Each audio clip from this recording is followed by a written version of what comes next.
Welcome to the 16th video in the Secrets to Drawing video course brought to you by thevirtualinstructor.com.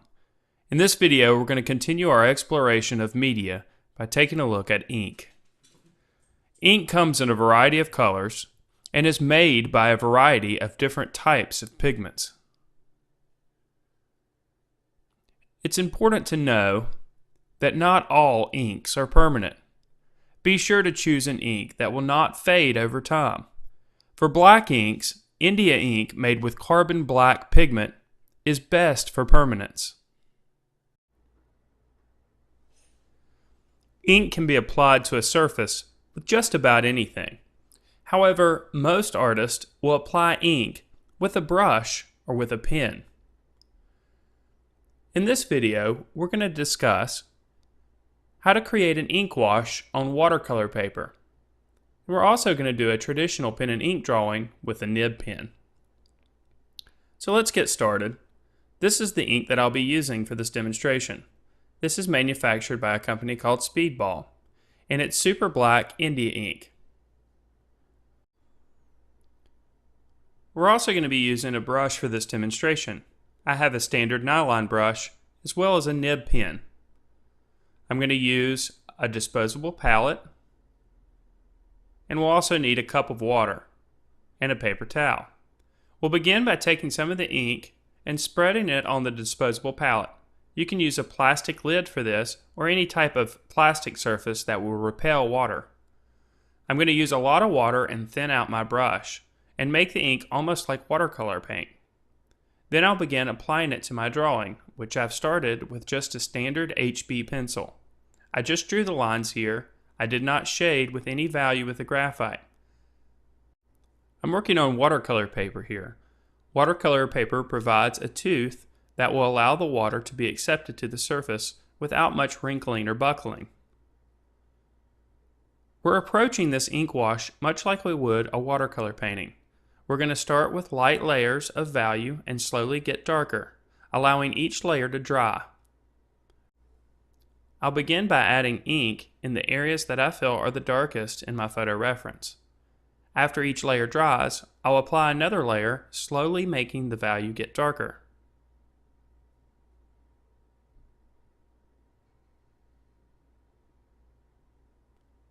You'll notice that each layer of ink dries relatively quickly, allowing you to work quicker in your drawing.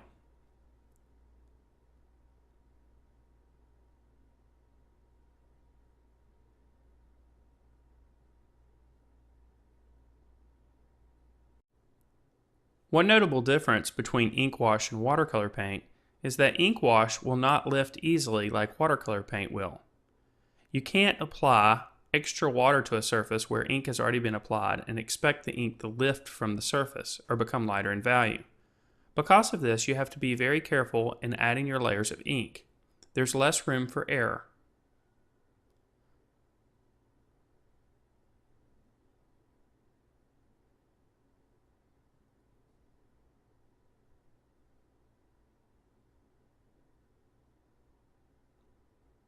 You can see here I'm applying ink to just about everything on the surface. Some areas will be white, but most areas will receive at least a light wash of value.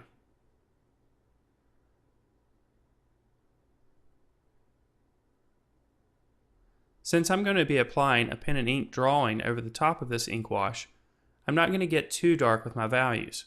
I'll allow some of the pen and ink to do that work later in the drawing.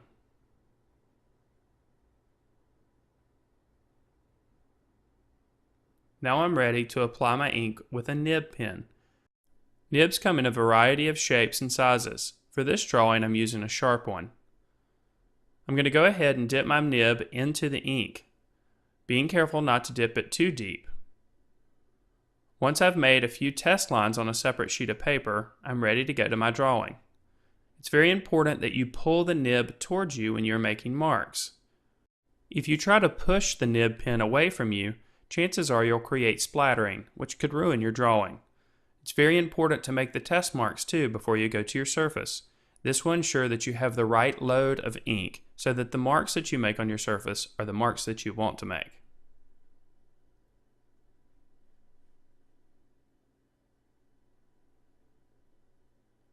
I'm going to create a lot of hatching in this drawing to create the value. I'm going to be careful not to put too many lines or too much information because I don't want the drawing to get too dark too quickly. I'll also add marks to the trees and bushes that exist around the barn. I'll try to mimic the texture of the trees and bushes with the marks that I make. In the darker areas on the barn, I'll add more hatching and more lines because these areas are going to be darker anyway because of the shadow.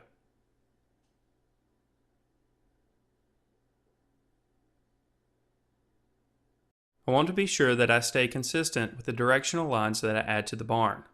These directional lines will work somewhat like cross-contour lines and help define the form of the barn. Every once in a while, I'll need to reload the nib on my pen. Again, it's very important that you make sure that you don't dip your pen too deep in the inkwell and that you make a few test lines before going to your final surface.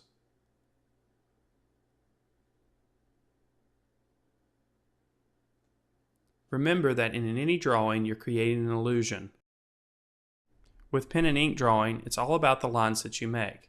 So the illusion you're trying to create is going to be dependent on the lines that you make on your surface. So think about the texture that you're drawing and try to emulate that texture with the lines.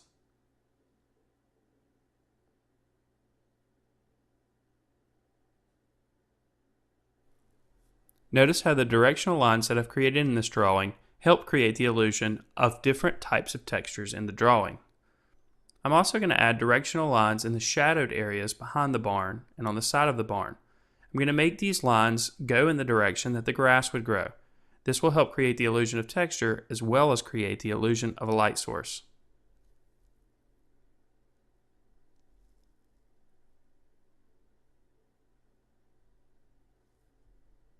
I'll add a few lines in the foreground to help create the illusion of tall grass.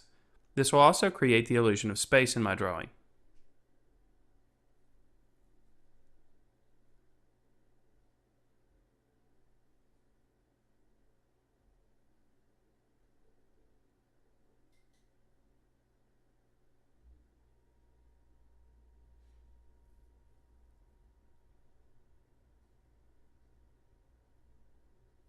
Be careful not to overwork your pen and ink drawing.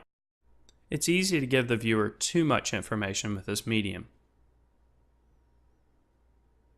With a few finishing touches, our pen and ink wash and pen and ink drawing is completed.